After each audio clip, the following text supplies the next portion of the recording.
Hi hello welcome back to Lakshmi Raghu YouTube channel.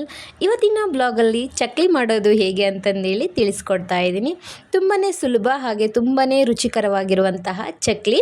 So ಮನೇಲಿ ಇರುವಂತಹ ಪದಾರ್ಥಗಳನ್ನು ಯೂಸ್ ಮಾಡಿಕೊಂಡು ಯಾವ ರೀತಿ ಚಕ್ಲಿ ಮಾಡೋದು ಅಂತಂದೇಳಿ ತಿಳಿಸ್ಕೊಡ್ತಾ ಇದ್ದೀನಿ. ಮೊದಲಿಗೆ ನಾನಿಲ್ಲಿ 2 ಗ್ಲಾಸ್ನಷ್ಟು ಅಂದರೆ ದೊಡ್ಡ ಗ್ಲಾಸಲ್ಲಿ 2 ಗ್ಲಾಸ್ನಷ್ಟು ಅಕ್ಕಿ ಹಿಟ್ಟು ತೊಗೊಂಡಿದ್ದೀನಿ. ಇದು ನಾರ್ಮಲ್ ರೇಷನ್ ಅಕ್ಕಿನೇ ಮಿಲ್ಲಲ್ಲಿ ಹೋಗಿ ಬಿಡಿಸ್ಕೊಂಡ್ಬಂದಿರೋದು. ನಾನು ಯಾವುದೇ ರೀತಿ ನೆನೆ ಹಾಕಿ ಮತ್ತು ಒಣಗಿಸಿ ಬಿಡಿಸ್ಕೊಂಡು ಬಂದಿಲ್ಲ. ನಾರ್ಮಲ್ ರೇಷನ್ ಅಕ್ಕಿನೇ ಡೈರೆಕ್ಟಾಗಿ ಮಿಲ್ಲಲ್ಲಿ ಹೋಗಿ ಬಿಡಿಸ್ಕೊಂಡು ಬಂದು ಯೂಸ್ ಮಾಡ್ತಾ ಇರೋದು. 2 ಗ್ಲಾಸ್ ಅಕ್ಕಿ ಹಿಟ್ಟಿಗೆ ಅದೇ ಗ್ಲಾಸಲ್ಲಿ ನಾನು ಅರ್ಧ ಗ್ಲಾಸ್ನಷ್ಟು ಬೆಳಗಡಲೆ ತೊಗೊಂಡಿದ್ದೀನಿ. ನಮ್ಮ ಸೈಡ್ ಬೆಳಗಡಲೆ ಅಂತ ಕರಿತೀವಿ, ಅಥವಾ ಕಡಲೆ ಅಂತ ಕರೀತಾರೆ, ಪಪ್ಪು ಅಂತಂದೇಳಿ ಸಹ ಕರೀತಾರೆ. ಅದನ್ನು ಮಿಕ್ಸಿಗೆ ಹಾಕ್ಕೊಂಡು ಫುಲ್ಲು ನೈಸ್ ಮಿಕ್ಸ್ ಆಗಬೇಕು. ತರಿ ತರಿ ಥರ ಇರಬಾರ್ದು. ಆ ಥರ ಇದ್ದಂದರೆ ಜರಡಿಲಿ ಸೋಸ್ಕೋಬೇಕು. ನಾನು ಫುಲ್ಲು ನೈಸಾಗಿ ಮಿಕ್ಸಿ ಹಾಕ್ಕೊಂಡಿದ್ದೆ. ಸೊ ಹಾಗಾಗಿ ನಾನೇನು ಜರಡಿಲೇನು ಮತ್ತೆ ಇಟ್ಕೊಂಡಿಲ್ಲ. ಸೊ ತರಿ ತರಿದ್ದಂದರೆ ಜರಡಿಲೇ ಇಟ್ಕೋಬೇಕು. ತರಿ ತರಿದ್ರೆ ಚಕ್ಲಿ ಅಷ್ಟೊಂದು ಚೆನ್ನಾಗಿ ಬರೋಲ್ಲ. ಸೊ ಅದಕ್ಕೆ ಇವಾಗ ನಾನು ಅದಕ್ಕೆ ಸ್ವಲ್ಪ ಉಪ್ಪು ಹಾಕಿ, ಜೀರಿಗೆ ಮತ್ತು ಖಾರದ ಪುಡಿ ಮತ್ತು ಎಳ್ಳು. ಖಾರದ ಪುಡಿ ನಿಮಗೆ ರುಚಿಗೆ ತಕ್ಕಷ್ಟು ಹಾಕ್ಕೊಳ್ಳಿ, ಮತ್ತು ಉಪ್ಪು ಸಹ. ಖಾರದ ಪುಡಿ ಸ್ವಲ್ಪ ಕಡಿಮೆನೇ ಇರಬೇಕು ಚಕ್ಲಿಗೆ ಯಾವಾಗ್ಲೂ. ಇಷ್ಟನೇ ಪದಾರ್ಥಗಳು, ತುಂಬಾ ಸಿಂಪಲ್ಲು, ಮನೆಯಲ್ಲೇ ಇರುವಂತಹ ಪದಾರ್ಥಗಳನ್ನೇ ನಾನು ಯೂಸ್ ಮಾಡಿರೋದು. ಸೊ ಇವಾಗ ನಾನು ಎಲ್ಲದನ್ನು ಹಾಕಿದ್ದೀವಲ್ವ, ಚೆನ್ನಾಗಿ ಮಿಕ್ಸ್ ಮಾಡ್ಕೋಬೇಕು. ಅದು ಅಕ್ಕಿ ಹಿಟ್ಟಿಗೆ ಎಲ್ಲದು ಹೊಂದ್ಕೋಬೇಕು. ಉಪ್ಪು, ಖಾರ ಮತ್ತು ಬೆಳಗಡ್ಲೆ ಪೌಡರು ಆ ಥರ ಹೊಂದ್ಕೊಳ್ಳೋ ರೀತಿ ಮಿಕ್ಸ್ ಮಾಡಿಕೊಂಡು ಎಣ್ಣೆ ಚೆನ್ನಾಗಿ ಕಾದಿರಬೇಕು. ನೋಡಿ, ಈ ಥರ ಎಣ್ಣೆ ಹಾಕಿದಾಗೆ ಅದು ಹಿಟ್ಟು ಬಬಲ್ಸ್ ಬರಬೇಕು. ಸೊ ಆ ಥರ ಎಣ್ಣೆ ಚೆನ್ನಾಗಿ ಕಾದಿರಬೇಕು. ಆವಾಗ ಒಂದು 2 ಟೇಬಲ್ ಸ್ಪೂನಷ್ಟು ಎಣ್ಣೆ ಹಾಕ್ಕೋಬೇಕು, ಚೆನ್ನಾಗಿ ಕಾಯಿಸಿ. ಎಣ್ಣೆ ಕಾದಿರೋದ್ರಿಂದ ಕೈ ಸುಡೋ ಚಾನ್ಸಸ್ ಇರುತ್ತೆ. ಸೊ ನೋಡಿ ಹುಷಾರಾಗಿ ಮಿಕ್ಸ್ ಮಾಡ್ಕೊಳ್ಳಿ ಹಿಟ್ಟು. ಸೊ ನೋಡಿ, ನಾನು ಅಷ್ಟೇ ನಿಧಾನಕ್ಕೆ ನೋಡಿ ಮಿಕ್ಸ್ ಮಾಡ್ಕೊಳ್ತಾ ಇದ್ದೀನಿ ಒಂದೊಂದಾಗಿ. ಹಿಟ್ಟು ಎಷ್ಟರ ಮಟ್ಟಿಗೆ ಮಿಕ್ಸ್ ಆಗಬೇಕಂದ್ರೆ, ಹಿಂಗೆ ಕೈಯಲ್ಲಿ ಇಟ್ಕೊಂಡಾಗ ಮುಷ್ಟಿಲಿ ಉಂಡೆ ಉಂಡೆ ರೀತಿ ಬರಬೇಕು. ಅಷ್ಟೊಂದು ಚೆನ್ನಾಗಿ ಮಿಕ್ಸ್ ಮಾಡ್ತಾನೆ ಇರಬೇಕು ಕಂಟಿನ್ಯೂಸ್ ಆಗಿ. ಈ ಚಕ್ಲಿ ಚೆನ್ನಾಗಿ ಬರಬೇಕಂದ್ರೆ ಮೇನಾಗಿ ಹದವಾಗಿ ಮಿಕ್ಸ್ ಮಾಡ್ಕೋಬೇಕು. ನೋಡಿ, ಈ ಥರ ನಾನು ಹಿಂಗೆ ಕೈಯಲ್ಲಿ ಇಟ್ಕೊಂಡಾಗೆ ಉಂಡೆ ಥರ ಬರುತ್ತೆ.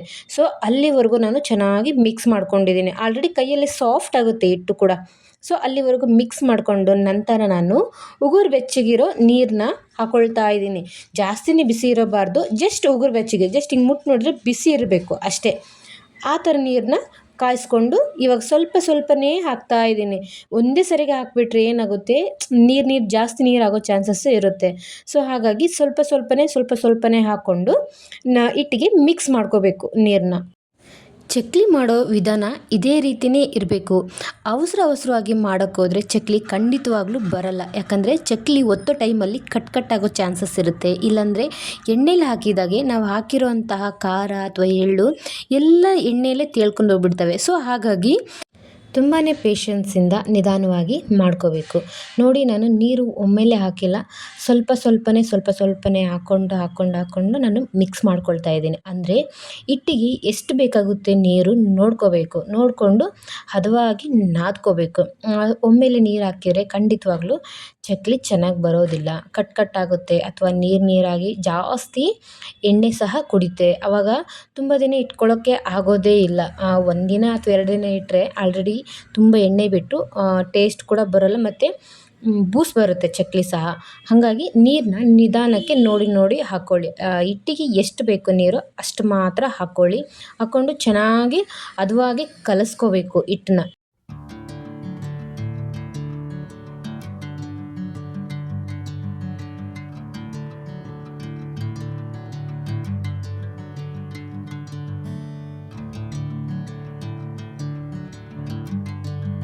ಹಿಟ್ಟು ಜಾಸ್ತಿ ಗಟ್ಟಿಯಾಗಿ ನಾದ್ಕೋಬಾರ್ದು, ಅಥವಾ ನೀರು ಅಳುಕಾಗಿ ಇರಬಾರ್ದು, ಅಂದರೆ ಜಾಸ್ತಿ ತೆಳುವಾಗಿ ಇರಬಾರ್ದು. ಅದು ಮೀಡಿಯಮ್ ಹದದಲ್ಲಿ ನಾದ್ಕೋಬೇಕು. ಆವಾಗಲೇ ಚಕ್ಲಿ ಚೆನ್ನಾಗಿ ಬರುತ್ತೆ. ಅದು ರೊಟ್ಟಿ ಮಾಡ್ತೀವಲ್ವ, ಸೊ ಆ ಹದದಲ್ಲಿ ಬಂದರೆ ಸಾಕಾಗುತ್ತೆ. ತೀರಾ ಅಳುಕಾಗಿ ಮಾಡ್ಕೋಬೇಡಿ, ಮತ್ತು ಗಟ್ಟಿಯಾಗಿ ಮಾಡ್ಕೋಬೇಡಿ. ಚಕ್ಲಿ ತುಂಬಾ ಗಟ್ಟಿಯಾಗಿ ಬರುತ್ತೆ. ಸೊ ಗಟ್ಟಿಯಾಗಿದ್ದರೆ, ಅಳುಕಾಗಿದ್ದರೆ ಎಣ್ಣೆ ಕುಡಿಯೋ ಚಾನ್ಸಸ್ ಇರುತ್ತೆ. ಸೊ ಅದಕ್ಕೋಸ್ಕರ ಚಕ್ಲಿ ಒಂಚೂರು ಕಟ್ಟಾಗ್ದೇ ಮತ್ತು ಕ್ರಿಸ್ಪಿಯಾಗಿ ಚೆನ್ನಾಗಿ ಬರಬೇಕಂದ್ರೆ ಈ ಥರ ಚೆನ್ನಾಗಿ ನಾದ್ಕೋಬೇಕು. ಈ ಥರ ನಾದ್ಕೊಂಡ್ರೆ ಮಾತ್ರನೇ ಯಾವುದೇ ಯಾವುದೇ ರೀತಿ ಚಕ್ಲಿಗಳು ಕಟ್ಟಾಗೋದಿಲ್ಲ. ಮತ್ತು ಒಂದು ವಾರ ಅಲ್ಲ 15 ದಿನ ಇಟ್ಟರೂ ಸಹ ಚಕ್ಲಿ ಯಾವುದೇ ರೀತಿ ಟೇಸ್ಟ್ ಡಿಫ್ರೆನ್ಸ್ ಅನಿಸೋದೇ ಇಲ್ಲ. ಅದೇ ಥರ ಟೇಸ್ಟ್ ಇರುತ್ತೆ ಮತ್ತು ಕ್ರಿಸ್ಪಿಯಾಗಿ ಚೆನ್ನಾಗಿರುತ್ತೆ ಟೇಸ್ಟ್ ಕೂಡ. ಸೊ ಈ ರೀತಿಯೇ ಟ್ರೈ ಮಾಡಿ. ನಾನು ಹೇಳಿರುವಂತಹ ಟಿಪ್ಪು ಮತ್ತು ಟ್ರಿಕ್ಸ್ ಯೂಸ್ ಮಾಡಿಕೊಂಡು ಚಕ್ಲಿ ಮಾಡಿದ್ರೆ ನಿಮಗೆ ಖಂಡಿತವಾಗಲೂ ಚಕ್ಲಿ ತುಂಬಾ ಚೆನ್ನಾಗಿ ಬರುತ್ತೆ. ಗರಿ ಗರಿಯಾಗಿ ಇರುತ್ತವೆ ಸಹ, ಕ್ರಿಸ್ಪಿಯಾಗಿರುತ್ತೆ. ತುಂಬ ದಿನ ಇಟ್ಟರೂ ಸಹ ಅವು ಹಾಳಾಗೋದಿಲ್ಲ. ಸೊ ನಾನು ಹೇಳಿರುವಂತಹ ಟಿಪ್ನ ಫಾಲೋ ಮಾಡಿ ಹಾಗೆ ಚಕ್ಲಿ ಮಾಡ್ಕೊಳ್ಳಿ. ಹಾಗೆ ಈ ವಿಡಿಯೋ ಇಷ್ಟ ಆದರೆ ದಯವಿಟ್ಟು ಸಬ್ಸ್ಕ್ರೈಬ್ ಮಾಡ್ಕೊಳ್ಳಿ. ಹಾಗೆ ಲೈಕ್ ಕೊಟ್ಟು ಪ್ರೋತ್ಸಾಹಿಸಿ. ನಿಮಗೆ ಇಷ್ಟ ಆದರೆ ಒಂದು ಒಳ್ಳೆ ಕಮೆಂಟ್ ಕೂಡ ಹಾಕಿ. ಚಕ್ಲಿ ಹಿಟ್ಟು ಅದರೊಳಗಡೆ ಹಾಕೋಕ್ಕೂ ಮುಂಚಿತವಾಗಿ ನಾನು ಅದಕ್ಕೆ ಸ್ವಲ್ಪ ಎಣ್ಣೆ ಸವರ್ಕೊಂಡಿದ್ದೆ. ಯಾಕಂದರೆ ಚಕ್ಲಿ ಹಿಟ್ಟು ಅದಕ್ಕೆ ಹತ್ಕೋಬಾರ್ದು, ಚೆನ್ನಾಗಿ ಬರಲಿ ಅಂತಂದೇಳಿ. ಸೊ ನೀವು ಸಹ ಇದನ್ನು ಫಾಲೋ ಮಾಡಿ. ಆವಾಗ ಹಿಟ್ಟು ಯಾವುದೇ ಕಾರಣಕ್ಕೂ ಹತ್ಕೊಳ್ಳೋದಿಲ್ಲ ಅಷ್ಟೊಂದು. ನೋಡಿ ಚಕ್ಲಿ ಒಂದು ಚೂರು ಎಲ್ಲೂ ಕಟ್ಟಾಗ್ತಾ ಇಲ್ಲ. ನಾನು ಯಾವ ರೀತಿ ಹಾಕ್ತೀನೋ ಆ ರೀತಿ ಬರ್ತಾ ಇದೆ. ನೀವೇ ನೋಡ್ತಾ ಇದ್ದೀರಲ್ವ ಚಕ್ಲಿ ಎಷ್ಟು ಚೆನ್ನಾಗಿ ಪರ್ಫೆಕ್ಟಾಗಿ ಬರ್ತಾ ಇದ್ದಾವೆ ಅಂತಂದೇಳಿ. ಎಣ್ಣೆನೂ ಅಷ್ಟೇ ಫುಲ್ಲು ಕಾದಿರಬಾರ್ದು, ಹಂಗಂದರೆ ಕಡಿಮೆನೂ ಕಾದಿರಬಾರ್ದು, ಮೀಡಿಯಮಾಗಿ ಕಾದಿರಬೇಕು ಎಣ್ಣೆ. ಯಾವುದೇ ಕಾರಣಕ್ಕೂ ಹೈ ಫ್ಲೇಮಲ್ಲಿ ಇಟ್ಕೋಬೇಡಿ, ಮೀಡಿಯಮ್ ಫ್ಲೇಮಲ್ಲಿ ಇಟ್ಕೊಳ್ಳಿ. ಎಣ್ಣೆ ಅಷ್ಟೇ ಮೀಡಿಯಮಾಗಿ ಕಾದಿರಬೇಕು. ತುಂಬ ಜಾಸ್ತಿ ಕಾದ್ರೆ ಏನಾಗುತ್ತೆ, ಚಕ್ಲಿ ಹಾಕಿದ ತಕ್ಷಣವೇ ಬ್ಲ್ಯಾಕ್ ಆಗಿಬಿಡುತ್ತೆ. ಮತ್ತು ಒಳಗಡೆ ಒಂಚೂರು ಬೆಂದಿರೋಲ್ಲ, ಮೇಲೆ ಎಲ್ಲ ಹಾಗೆ ಬ್ಲ್ಯಾಕ್ ಆಗಿ ಒಳಗಡೆ ಎಲ್ಲ ಹಿಟ್ಟಿಟ್ಟು ಹಾಗೆ ಇರುತ್ತೆ. ಸೊ ಹಾಗಾಗಿ ಎಣ್ಣೆ ಮೀಡಿಯಮಲ್ಲೇ ಕಾದಿರಬೇಕು ಮತ್ತು ಗ್ಯಾಸು ಅಷ್ಟೇ ಮೀಡಿಯಮಲ್ಲೇ ಇರಬೇಕು. ನಾನು ಚಕ್ಲಿನ ಪ್ಲೇಟಲ್ಲೇ ಹೊತ್ಕೊಂಡ್ಬಿಟ್ಟೆ, ಯಾಕಂದರೆ ಚೆನ್ನಾಗಿ ಬರುತ್ತೆ ಕೈಗೆ ಎತ್ತಿ ಹಾಕ್ಕೊಳ್ಳಿಕ್ಕೆ. ಸೊ ನಿಮಗೆ ಆ ಥರ ಅಭ್ಯಾಸ ಇಲ್ಲ ಅಥವಾ ಆ ಥರ ಬರಲ್ಲ, ಕಟ್ಟಾಗುತ್ತೆ ಅನ್ನೋದಾದರೆ ಒಂದು ಈ ಥರ ಜಾರ್ ಇರುತ್ತಲ್ವ ಎಣ್ಣೆದು, ಅದ್ರ ಮೇಲೆ ಹೊತ್ಕೊಂಡ್ಬಿಟ್ಟು ಹಂಗೆ ಡೈರೆಕ್ಟಾಗಿ ಹಾಕೋಬೋದು. ಆ ಥರನಾರ ಮಾಡಿ. ಇಲ್ಲಾಂದರೆ ಒಂದು ರೌಂಡ್ ಪ್ಲೇಟ್ ತೊಗೊಂಡು ಅದ್ರ ಮೇಲಾರ ಹೊತ್ಕೊಂಡ್ಬಿಟ್ಟು ಎಣ್ಣೆಗೆ ಹಾಕ್ಬೋದು. ಬಟ್ ನಾನು ಹೇಳೋ ರೀತಿ ನೀವು ಫಾಲೋ ಮಾಡಿದ್ರೆ ಖಂಡಿತವಾಗ್ಲೂ ಹಿಟ್ಟು ಯಾವುದೇ ಕಾರಣಕ್ಕೂ ಕಟ್ಟಾಗೋದಿಲ್ಲ ಮತ್ತು ಚೆನ್ನಾಗಿ ಬರುತ್ತೆ. ನೀವು ಕೈಯಲ್ಲೇ ಎತ್ತಿ ಹಾಕ್ಬೋದು. ಸೊ ನಾನು ಹೇಳಿದ ರೀತಿಯೇ ಮಾಡಿ, ಫಾಲೋ ಮಾಡಿ. ಚಕ್ಲಿ ಕೂಡ ತುಂಬಾ ಚೆನ್ನಾಗಿ ಬರ್ತವೆ. ಇವಾಗ ನಾನು ಆಲ್ರೆಡಿ ಒಂದು ರೌಂಡ್ ಹಾಕಿ ತೆಗೆದೆ. ಈಗ ಮತ್ತಿನ್ನೊಂದು ಸರಿ ನಾನು ಹಾಕ್ತಾ ಇದ್ದೀನಿ. ಅವಳು ನಮ್ಮ ಅಕ್ಕನ ಮಗಳು, ನಮ್ಮ ಚಿನ್ನು. ಸೊ ಅವಳು ಬಂದಿದ್ಲು. ಸೊ ಅವಳಿಗೋಸ್ಕರ ನಾನು ಚಕ್ಲಿ ಮಾಡಿಕೊಡ್ತಾ ಇದ್ದೀನಿ. ಪ್ರತಿ ಸಾರಿ ಇಟ್ಟು ಅದರೊಳಗಡೆ ಹಾಕೋಕ್ಕೂ ಮುಂಚಿತವಾಗಿ ಚೆನ್ನಾಗಿ ಮತ್ತೊಂದು ಸರಿ ನಾದ್ಕೋಬೇಕು. ಆಮೇಲೆ ಓಪನಲ್ಲೇ ಇಡಬೇಡಿ, ಒಂದು ಬಾಕ್ಸ್ ಒಳಗೆ ಹಾಕಿ ಇಟ್ಕೊಳ್ಳಿ. ಯಾಕಂದರೆ ಗಾಳಿಗೆ ಆರುತ್ತೆ. ಸೊ ಹಾಗಾಗಿ ಚಕ್ಲಿಗಳು ಚೆನ್ನಾಗಿ ಬರಲ್ಲ. ನೋಡಿ ಎಷ್ಟು ಚೆನ್ನಾಗಿ ಬರ್ತಾಯಿದೆ, ತುಂಬ ಈಸಿಯಾಗಿ ಬರ್ತಾ ಇದ್ದಾವೆ. ಯಾವುದೇ ರೀತಿ ಕಷ್ಟ ಅಂತೂ ಇರೋದಿಲ್ಲ, ಅಷ್ಟು ಚೆನ್ನಾಗಿ ಬರುತ್ತೆ. ನೋಡಿದ್ರಲ್ವ ಎಷ್ಟು ಚೆನ್ನಾಗಿ ಬಂದಿದೆ ಚಕ್ಲಿ ಅಂತ. ನನಗಂದ್ರೆ ತುಂಬಾ ಇಷ್ಟ. ನಾನು ಕೂಡ ಈಗ ಒಂದೊಂದೇ ಹಾಕ್ತಾ ಇದ್ದೀನಿ. ಒಂದೊಂದು ಸರಿಗೆ 4 ಇಲ್ಲ ಒಂದೊಂದು ಸರಿ 5 ಅಷ್ಟೇ ಹಾಕ್ಕೊಳ್ತಾ ಇದ್ದೀನಿ. ಆಮೇಲೆ ಚಕ್ಲಿ ಹಾಕಿದ ತಕ್ಷಣವೇ ಸೌಟ್ ಹಾಕಿ ತೆಗಿಬೇಡಿ, ಯಾಕಂದರೆ ಚಕ್ಲಿ ಕಟ್ಟಾಗುತ್ತೆ. ಒಂದು 5 ಸೆಕೆಂಡ್ ಬಿಡಿ, ನಂತರ ಸ್ವಲ್ಪ ಗಟ್ಟಿ ಆಗುತ್ತೆ ಅಲ್ವಾ, ಆವಾಗ ಎತ್ತಿ ಹಾಕಿ ಕಂಟಿನ್ಯೂಸ್ ಆಗಿ ಸ್ವಲ್ಪ ತಿರುವಿ ಹಾಕ್ತಾ ಇರಿ. ಆವಾಗ ಚಕ್ಲಿ ಎಲ್ಲ ಕಡೆ ನೀಟಾಗಿ ಬೆಂದಿರುತ್ತೆ.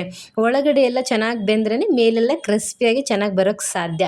ಇಲ್ಲಾಂದರೆ ಐ ಫ್ಲೇಮಲ್ಲಿ ಇಟ್ಟರೆ ಏನಾಗುತ್ತೆ, ಮೇಲೆಲ್ಲ ಬೆಂದು ಒಳಗಡೆ ಎಲ್ಲ ಹಿಟ್ಟಿಟ್ಟು ಹಾಗೆ ಇರುತ್ತೆ. ಸೊ ತಿಂದಾಗ ಅಷ್ಟೊಂದು ಚೆನ್ನಾಗಿ ಅನಿಸೋದಿಲ್ಲ. ಚಕ್ಲಿ ಕರೆಕ್ಟಾಗಿ ಬೆಂದಿದ್ದಾವೆ ಅಂತ ಹೇಗೆ ಐಡೆಂಟಿಫೈ ಮಾಡಬೇಕಂದ್ರೆ, ಚಕ್ಲಿ ಹಾಕಿದ ತಕ್ಷಣವೇ ಫುಲ್ ಬಬಲ್ಸ್ ಎಲ್ಲ ಬರ್ತಾ ಇರ್ತವೆ. ಬಟ್ ಚಕ್ಲಿ ಆಲ್ರೆಡಿ ಕರೆಕ್ಟಾಗಿ ಬೆಂದಿದ್ದಾವೆ ಅಂದರೆ ಆಲ್ರೆಡಿ ಬಬಲ್ಸ್ ಎಲ್ಲ ಹೋಗಿ ಚಕ್ಲಿಗಳು ಆಲ್ರೆಡಿ ಎಣ್ಣೆ ಕೆಳಗಡೆ ಇಳಿತಾ ಇರುತ್ತೆ. ಸೊ ಆವಾಗ ನಾವು ಚಕ್ಲಿ ಪರ್ಫೆಕ್ಟಾಗಿ ಬೆಂದಿದ್ದಾವೆ ಅಂತಂದೇಳಿ ತೆಗಿಬೋದು. ನೋಡಿದ್ರಲ್ಲ ಚಕ್ಲಿ ಹೇಗಿದೆ ಅಂತಂದೇಳಿ. ದಯವಿಟ್ಟು ಈ ವಿಡಿಯೋ ಇಷ್ಟ ಆಗಿದೆ ಅಂತ ಅಂದ್ಕೊಳ್ತೀನಿ. ನಿಮ್ಗೆ ಇಷ್ಟ ಆದರೆ ಒಂದು ಲೈಕ್ ಕೊಡೋದನ್ನು ಮರಿಬೇಡಿ. ತುಂಬಾ ಚೆನ್ನಾಗಂತೂ ಆಗಿದ್ದಾವೆ. ನೋಡ್ತಾ ಇದ್ದೀರಲ್ಲ ನೀವೇನೆ, ಯಾವುದೇ ರೀತಿ ಕಟ್ಟಾಗಿಲ್ಲ ಅಥವಾ ಎಣ್ಣೆ ಅಂತೂ ಬಿಟ್ಕೊಂಡೇ ಇಲ್ಲ. ಎಣ್ಣೆ ಯಾವಾಗ ಬಿಡುತ್ತಂದರೆ ನೀವು ಲೋ ಫ್ಲೇಮಲ್ಲಿ ಇಟ್ಟಾಗ ಮಾತ್ರ ಎಣ್ಣೆ ಥರ ಬಿಟ್ಕೊಳ್ಳೋದು. ಇವಾಗ ನಿಮಗೆ ಒಂದು ಕಟ್ ಮಾಡಿ ಸಹ ತೋರಿಸ್ತೀನಿ ನೋಡಿ. ಈ ಥರ ಕೈಯಲ್ಲಿ ಕಟ್ ಮಾಡಿದಾಗೆ ಯಾವುದೇ ರೀತಿ ಎಣ್ಣೆ ಥರ ಅಂಟ್ಕೋಬಾರ್ದು ಮತ್ತು ಒಳಗಡೆ ಎಲ್ಲ ಚೆನ್ನಾಗಿ ಇಟ್ಟು ಇರಬಾರ್ದು, ಚೆನ್ನಾಗಿ ಬೆಂದಿರಬೇಕು. ಸೊ ಆವಾಗಲೇ ಪರ್ಫೆಕ್ಟಾಗಿ ಚಕ್ಲಿ ರೆಡಿಯಾಗಿದೆ ಅಂತ ಅರ್ಥ. ನೋಡಿದ್ರಲ್ಲ ವಿಡಿಯೋನ, ಚಕ್ಲಿ ಎಷ್ಟು ಪರ್ಫೆಕ್ಟಾಗಿ ಚೆನ್ನಾಗಿ ಬಂದಿದೆ ಅಂತ. ದಯವಿಟ್ಟು ವಿಡಿಯೋ ಇಷ್ಟ ಆಗಿದೆ ಅಂತ ಅಂದ್ಕೊಳ್ತೀನಿ. ಇಷ್ಟ ಆದರೆ ಲೈಕ್ ಕೊಟ್ಟು ಕಮೆಂಟ್ ಮಾಡೋದನ್ನು ಮರಿಬೇಡಿ. ಹಾಗೆ ಸಬ್ಸ್ಕ್ರೈಬ್ ಮಾಡ್ಕೊಳ್ಳಿ. ಮತ್ತು ನೆಕ್ಸ್ಟ್ ವಿಡಿಯೋದಲ್ಲಿ ಸಿಗ್ತೀನಿ. ನಮಸ್ಕಾರ.